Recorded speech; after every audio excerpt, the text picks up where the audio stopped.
This is the Daily Dispatch podcast with your business correspondent, Ted Keenan. Today, Dispatch Live is talking to Liam Graham on his perceptions of the 91 conference held in East London on Thursday.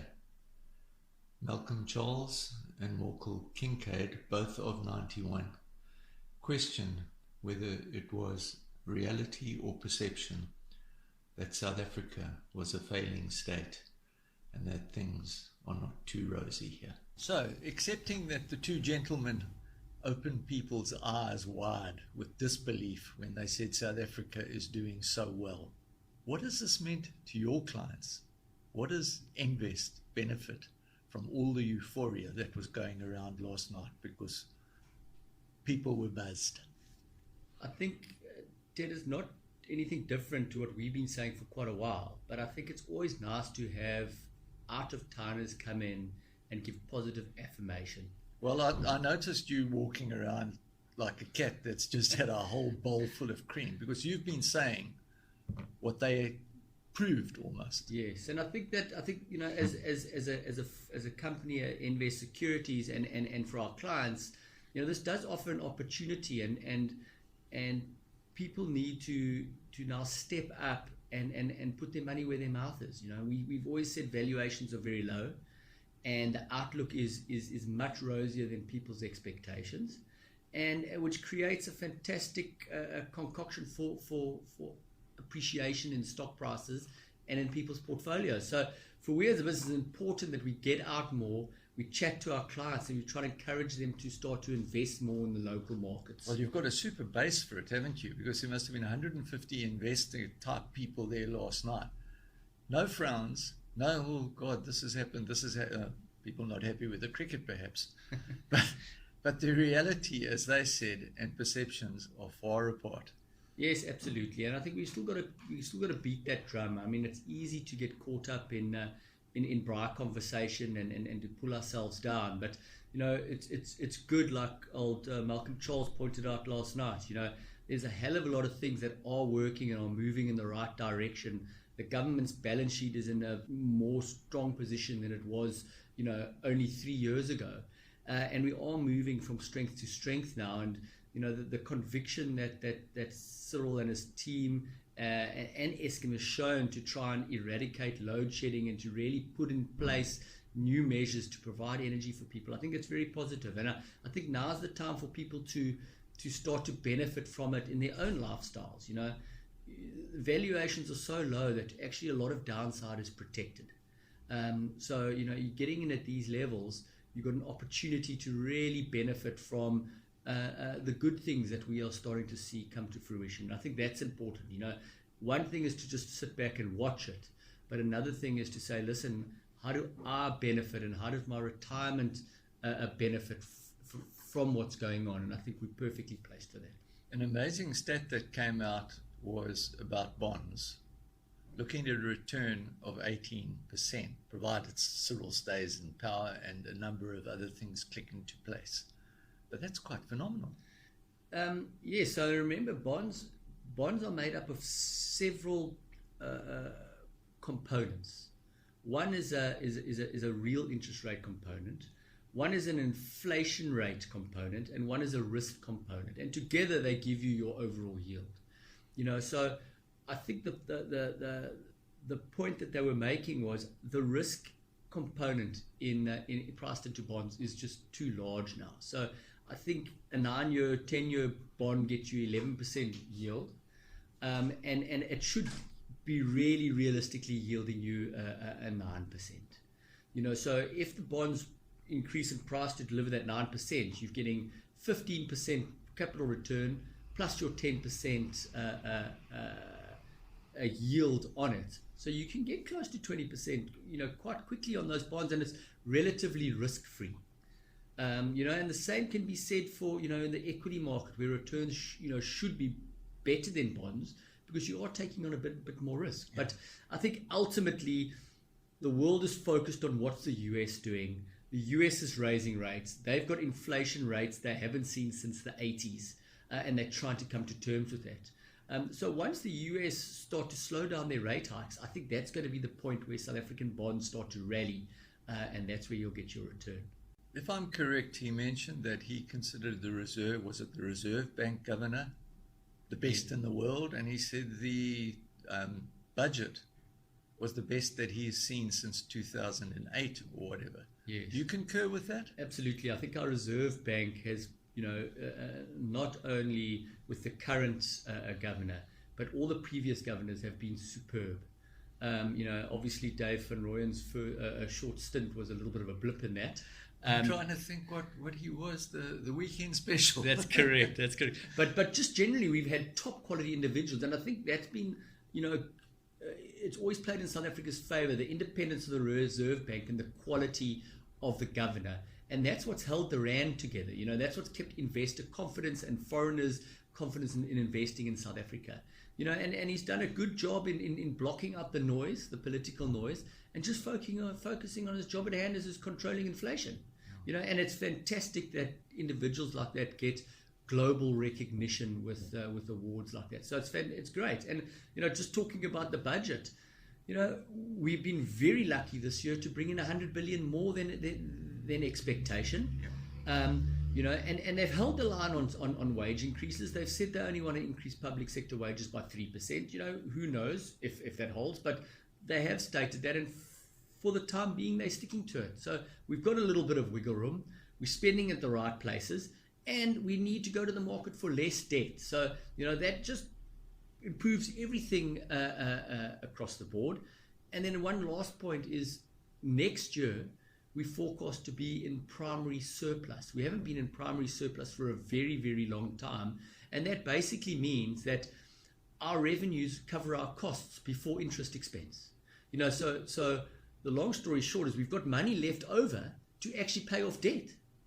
Because previously we had no money, and then we still had to pay the interest expenses. So we were actually borrowing to pay interest and just adding layers and layers of more debt. So it looks like we're getting to the light at the end of the tunnel, and all else being equal, we should be able to move through it. So we are moving, and the rating agencies are starting to acknowledge it, and our outlooks have improved.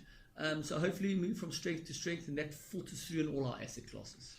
Have you got any view on the rumored, definite grey listing which these guys said might well not happen because of Cyril Ramaphosa's smoozing of the decision makers? So obviously that decision of grey listing, so the grey listing has everything to do with anti-money laundering and terrorist funding, and basically the body that decides these things have said we haven't got the right checks and balances in place, and they've warned us of a grey listing.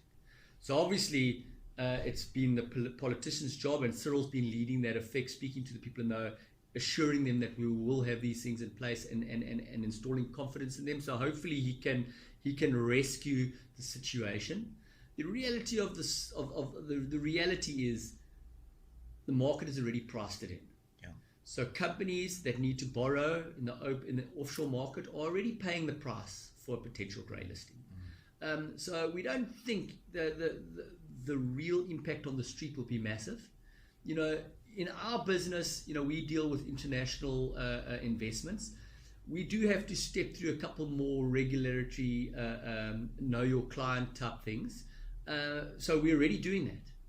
We've got counterparties in Jersey who require more documentation from us when we're opening accounts. So we're feeling it already. So it'll be great. I think it'll be a good a star on Cyril's sheet if he can save us from the grey listing.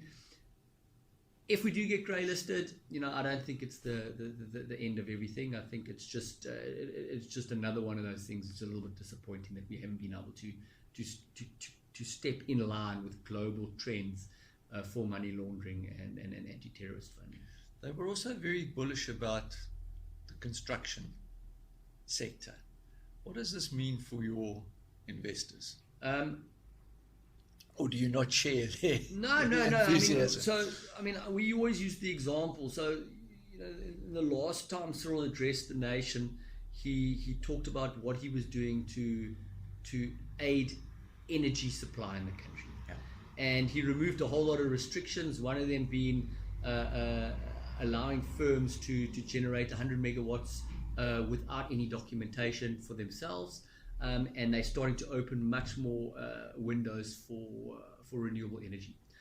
Just in the next 12 months, if those plans come together, it could open up almost 200 billion rand of investment within the country. And to put that into perspective, the current loan books for all the banks in South Africa is 1.2 trillion. So if that 200 billion rand was borrowed entirely from the banks, that adds 15% growth to the loan books in the banks, which create much more income for them and create jobs around those institutions. And 200 billion amounts to about 1 to 2 percentage points in growth for the GDP. So just that, a block for energy could be big. Yeah. Then we're talking about water infrastructure. There's rumors around that the Water and Sanitation Ministry is also thinking about opening up to private business. Transnet needs to be fixed. Portnet needs to be fixed. So there's a hell of a lot of opportunities there if government can just pull the right levers and make things happen. So, the construction industry will definitely benefit. They've had many years of poor performance, of loss-leading operations, and they've been absolutely decimated. So it would be a great windfall for them if it does happen. And just general employment and economic growth overall. What do you think his comment that Eskom will actually only be reticulation and generation, and that will be done by somebody else, as in private sector, and not with government holding them down? I think that has to be the case. I think for too long now, the government and the ANC have held on to that entire entity for whatever reason. And the reality is the generation side of it has been absolutely dismal. And it's been overshadowing a very competent distribution and transmission business units.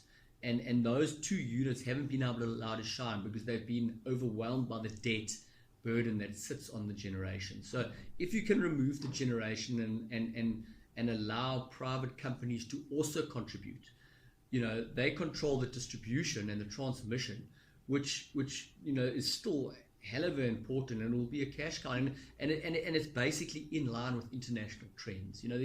There are national-owned energy generating units, but most of the generating units in developed world are all privately owned or publicly listed entities, which use the transmission network to get the power to their clients.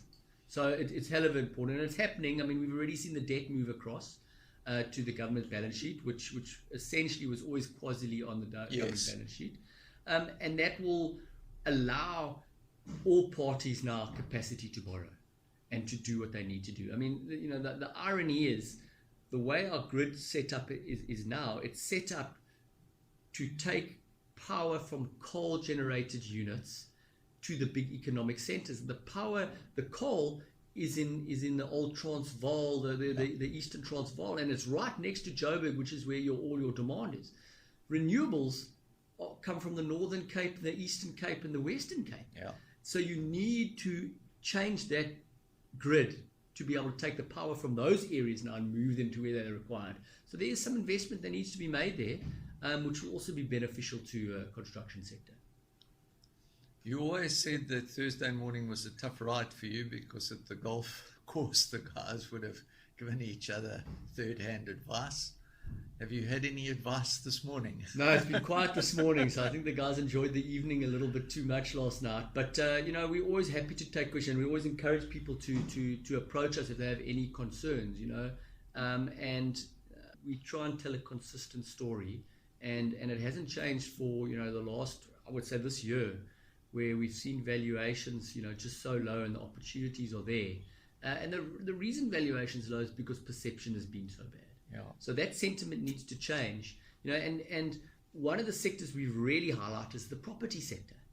And we just think that the property sector was just too cheap compared to what was transacting in the local market. And it's Are really, we talking listed property companies or just property in no, general? listed property companies. Yeah. But I mean, it follows through to property in general. You know, we are starting to see occupancy rates improve. We are starting to see rents get negotiated in positive territory. A lot of the property companies now on top of their debt, so they're earning good free cash flow levels and paying out nice dividends to shareholders. And you know, it was very interesting to hear Malcolm Charles, who does run the fixed income fund at 91, start to talk about property again and as a potential opportunity for those guys, because you know, we like it for the capital growth now, but if they're seeing that the income levels are looking attractive, that just provides a double whammy for us. So it is an area we think is very attractive and definitely worthwhile looking into. So are you full of smiles for 2023, 2024? Listen, I think the early part of 23 is going to be a little bit volatile. I think we're going to get to a situation where unemployment rate in the US is finally going to go up. And I think the news wires are going to be going absolutely crazy with news about people losing their jobs. But I think for us, we look forward to that moment, because what it means to us is that the Fed's job is almost finished. They've got their goal to weaken the wage inflation spiral, and the next stop will be reducing interest rates, which is going to be positive for the market. So if you ask me now, I would say going into February will be tough, and then looking beyond that, I think we could see a very good year by the end of the year, with good appreciation across global risk assets. So 2023 Christmas, we could be sitting around the braai talking positive things rather than just how tough it is to live in South Africa. We're all eating chicken. Thank you very much for your time, Liam. Always fun to talk to you. Thanks, Ted. Always a pleasure.